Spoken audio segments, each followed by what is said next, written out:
انہیں پتا ہے یہ خان ملک کے ساتھ ایک سچا لیڈر ہے، مخلص لیڈر ہے. یہ کبھی کسی سے آپ پوچھ لیں وہ ہمیشہ یہی کہا نوکری تھی، ملازمت تھی، چھوٹے چھوٹے معاملات تھے، لیکن خان سچا لیڈر ہے. بہرحال کراچی کا یہ کٹ کامیاب ہوا اور یہ بات ثابت ہوئی کہ خیبر سے کراچی تک قوم کا ایک ہی لیڈر ہے، نام ہے عمران احمد خان نیازی. 11 جنوری کے جلسے کے حوالے سے بھی کراچی والوں کو سہیل آفریدی نے کہا عشق کے امتحان ابھی ہیں، جلسہ ریکارڈ ہو گیا، بہت بڑا اکٹھ ہو گیا، تو یقین کریں ان کی ٹانگیں واقعی کانپیں گی. الطاف حسین اصلی والے بھی ان کے حوالے سے بھی کچھ بڑی اہم خبریں ان کے ساتھ اکٹھ کی، لیکن بہرحال وہ خود بیان کریں تو کریں الطاف بھائی. یہاں ان کی میل ملاپ کی ملاقاتوں کی کوشش بہرحال ہو رہی ہے.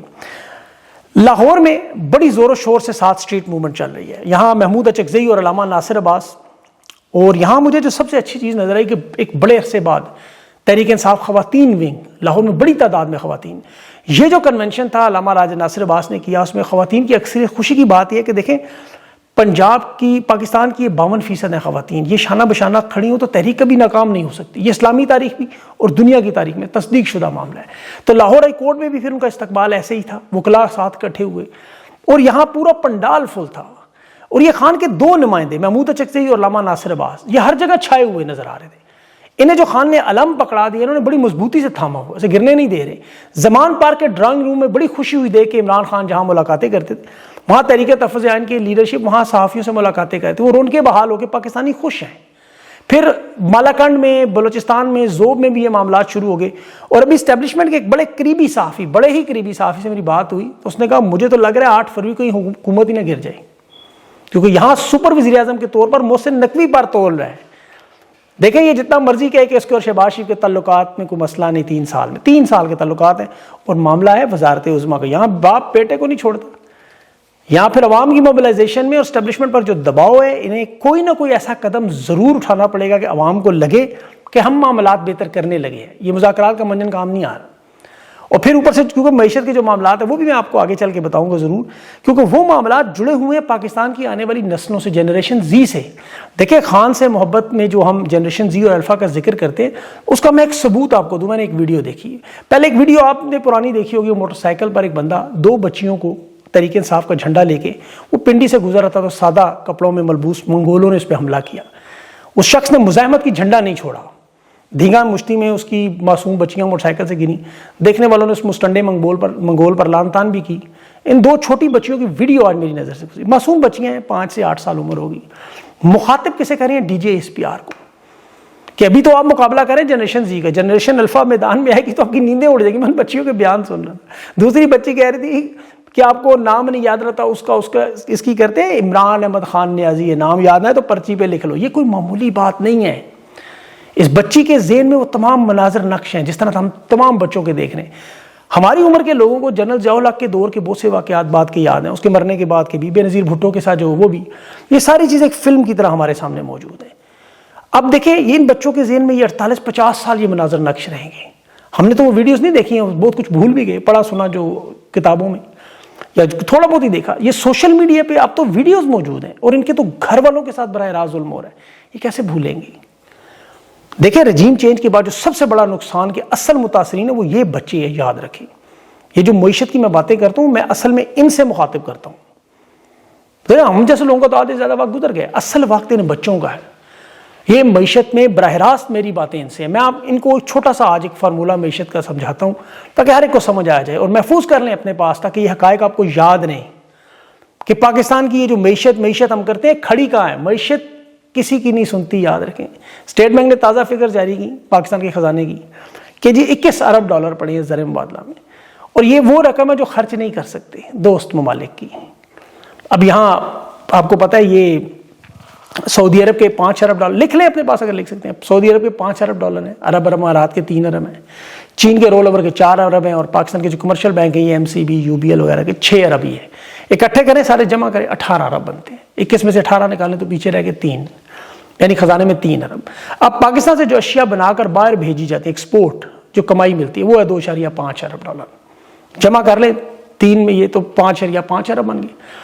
اب آپ دیکھیں کہ جو فارن ریمیٹنس سے پاکستانی باہر سے بھیجتے ہیں، جو سب سے بڑا ریکارڈ ان کا لگا لیں کہ یہی رہیں گے 3.2 ارب ڈالر، مان لیتے چلیں لوگوں کو نکال کے 5.5 میں 3.2 ایڈ کر لیں تو یہ 8.7 ارب بن گئے خزانے میں.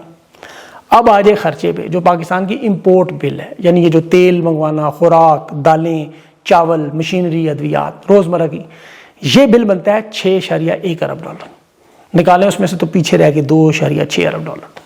اب آپ یہ اس میں سے IMF کے، عالمی بینک کے، ایشیائی ترقیاتی بینک کے، چین کے، سعودی عرب کے، عرب امارات کے قرضوں پہ رکھے ہوئے سود کے پیسے وہ 2.5 ارب تک پہنچ جاتے ہیں۔ باقی خرچے جو باہر سفارت خانوں کی تنخواہیں وغیرہ، یہ سارا پیچھے بچتا ہے زیرو، انڈا۔ یہ تباہی بربادی کی جو قسطیں آپ کو بتاتا ہوں نا، جیسے آج کی خبر ہے پاکستان کی صنعتیں مکمل تباہ ہو چکی ہیں، ایکسپورٹ کے حالات تشویشناک خبر، یہ بڑے بڑے اداروں کی باتیں کر رہا ہوں۔ پاکستان کی فلاح و بہبود پر انفراسٹرکچر کو تو چھوڑ دیں، یہ بڑے بڑے قرضے تو انہوں نے واپس کرنے ہی کرنے ہیں، بھاگ جانا ہے لوگوں نے، زیرو، بالکل زیرو پہ کھڑے ہیں، کوئی ترقی نہیں، 3 سال 10 مہینے ہو گئے ہیں۔ اور یہ جو سڑکوں کی باتیں کرتے ہیں نا، موٹر ویز کی، آپ بھارت کا اور پاکستان کا توازن کریں، 15-20 سال میں جو ہزاروں کلومیٹر سڑکیں بنی ہیں، تو بھارت نے پاکستان سے آدھی لاگت پر وہ سب کچھ بنایا ہے۔ ان کی 1 کلومیٹر کی ہائی وے کی اوسط لاگت، کیونکہ پبلک پرائیویٹ پارٹنرشپ کی وجہ سے مقامی مٹیریل ہے، لوکل سٹیل ہے، اوپن ٹینڈر ہے، آدھے سے بھی کم قیمت پہ بن رہی ہیں، اور پاکستان کا قرض لے کے غیر معمولی لاگت، کمیشن کے بیکس لادا، قرضوں کے سود لادا، اور وہ بھی ڈالروں میں ادائیگیاں۔ تو یہ سڑکیں اور یہ موٹر ویز بوجھ ہے، مہنگا ترین بزنس ماڈل، جیسے گھر میں کھانے کے لیے روٹی نہ ہو اور گھر کا مالک قیمتی فانوس خرید کے لے آئے۔ اور پھر اس میں اتفاق فاؤنڈری کا لوہا بھی ہے، یاد رکھیں، مارکیٹ ریٹ سے زیادہ جو آپ کو پتہ ہے۔ اسی لیے موٹر ویز، ایئرپورٹس، بینک، یہ ان بچوں کی جائیدادیں ہیں، یہ گروی رکھے جا رہے ہیں، بیچے جا رہے ہیں۔ اب ان اثاثوں کے بارے میں آپ کو دیکھیں بڑی خبر، یہ ٹرمپ ٹاور بننا تھا نا، آپ کو یاد ہے، یا 1000 ارب ڈالر آنے تھے، سعودی عرب نے SIFC میں ڈالنے تھے، یہ کرنا تھا، وہ سارے تو پول کھل چکے ہیں۔ یہ جو نیا معاملہ اسلحہ بیچنے کا سر دستار ہے، اس کی بھی سٹوری پیچھے کچھ اور نکل آئی۔ سعودی عرب کے ساتھ یہ جنگی جہازوں کی F-17J تھنڈر کی ڈیل، اس میں ایک تو جا رہا ہے اسحاق ڈار آج سعودی عرب، اور بڑی تیز رفتاری سے جا رہا ہے۔ محمد بن سلمان کے ساتھ کوئی تعلقات وہاں نہیں ٹھیک، بدترین لیول پہ ہیں۔ راضی کیسے کیا جا رہا ہے؟ کیونکہ عالمی نظام میں دیکھیں تبدیلیاں ہو رہی ہیں 2026 میں۔ اب ترکی بھی سعودی عرب کی اس ڈیل کے ساتھ دفاعی اتحاد میں شامل ہونا چاہتا ہے کہ نیٹو جیسا ایک اتحاد ہم بھی بنائیں، کیونکہ ٹرمپ اس وقت بالکل جو ہے نا غصے میں لگاتار دھمکیاں بھی دے رہا ہے، چاہے ایران کے معاملات ہیں، مڈل ایسٹ، یہ سب کچھ بڑا پیچیدہ ہوتا جا رہا ہے۔ اب اس میں معاملہ ہے سب سے اہم سوڈان کا، وہاں سعودی عرب اور عرب امارات کی شدید کشمکش ہے۔ عرب امارات کی حمایت میں کھڑا ہے خلیفہ حفتار لیبیا والا، جس کے ساتھ آرمی چیف کی 4 ارب کی دفاعی ڈیل، اس میں جہاز، ڈرون، گاڑیاں، دفاعی سسٹم سب کچھ شامل ہے۔ اب خلیفہ حفتار عرب امارات کا بندہ ہے، لیبیا سوڈان تک اسلحہ پہنچاتا ہے، ان کا اسٹریٹجی راستہ ہے 300 کلومیٹر کا عارضی ایئرپورٹ تک بنایا گیا تھا وہاں، جو سوڈان کی RSF کو سپورٹ دینے کے لیے عرب امارات کی مدد سے اسلحہ جاتا تھا۔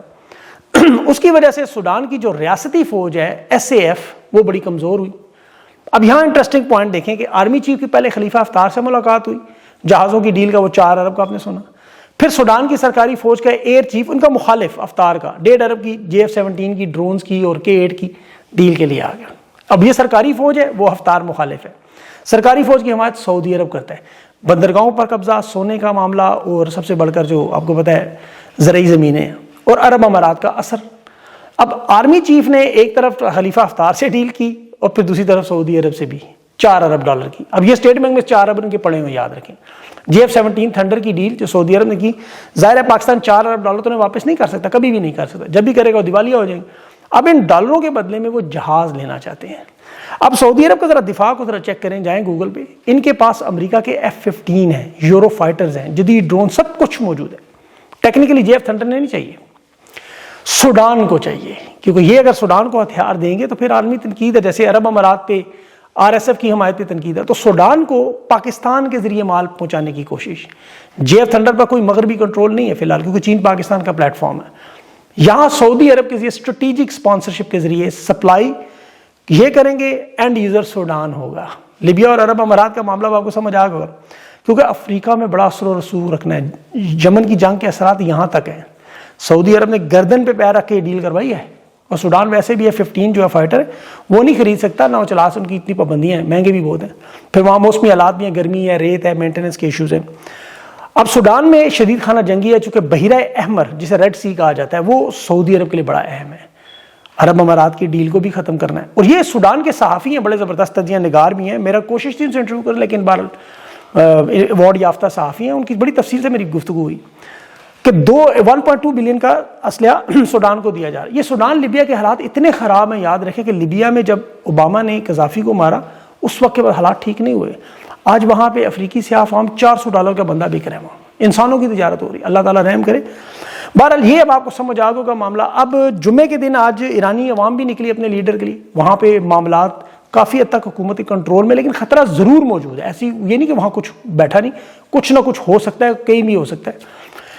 تو ان چیزوں پر انشاءاللہ کوشش ہوگی. اور ایک آخری خبر, کیونکہ آپ لوگ کہتے ہیں کچھ چیزیں میں چھوڑ دیتا ہوں, توشہ خانہ کی 12 جماعت پاس دبئی کے سیلز مین سے تصویریں دکھا کے خان کے تحائف کی انہوں نے قیمتیں لگوائی تھیں, یاد ہوگا آپ کو. پھر بڑے بھونڈے انداز میں کیس توشہ خانہ 1 2 3 کرتے رہے. اپنے ساتھ جو تحائف دینے والے, تحائف کی قیمتیں لگوانے, سب کو انہوں نے ذلیل کیا. کیسز سے متعلق معلومات میں ہر ایک سے رابطہ کرتے رہے. اب توشہ خانہ 2023 کے بعد ملنے والے تحائف بڑے لمبے چوڑے مل گئے اور بڑے اہم لوگوں کو مل گئے. یہ اشتہار دے رہے ہیں, کوئی کمپنی آئے اس کی قیمت لگائے, کوئی آ ہی نہیں رہا. لوگ ایک تو ڈرتے ہیں کہ کل کو پھر کوئی واردات ہوگی پارٹ 3 پارٹ 4 میں, پھر ہمیں پھنسا لیں گے. اور اب انہیں کوئی 12 جماعت بھی نہیں مل رہا, نہ کوئی ملٹری سیکٹری مل رہا ہے, نہ کوئی کمپنیاں مل رہی ہیں. اور یہ صرف ایک جگہ پہ نہیں, جہاں جہاں انہوں نے خان کے لیے گڑے کھودے ہیں اس میں خود ہی گر رہے ہیں اور ذلیل ہو رہے ہیں. تو یہ 2023 کے بعد توشہ خانہ نکلیں گے جب انشاءاللہ خان کی حکومت آئے گی. اب تو توشہ خانہ پہ سارے آئیں گے نا انشاءاللہ. تو وقت گزرے گا یہ سارا, تو پھر سارا معاملہ جب ریورس ہوگا تو اس میں پھر یہ بھی بڑا اہم ہوگا. اس کے علاوہ کچھ چھوٹی موٹی اور خبریں ہیں, لیکن ویڈیو لمبی ہوگی ہے. اپنا خیال رکھیں اور مجھے اجازت دیں. اللہ حافظ.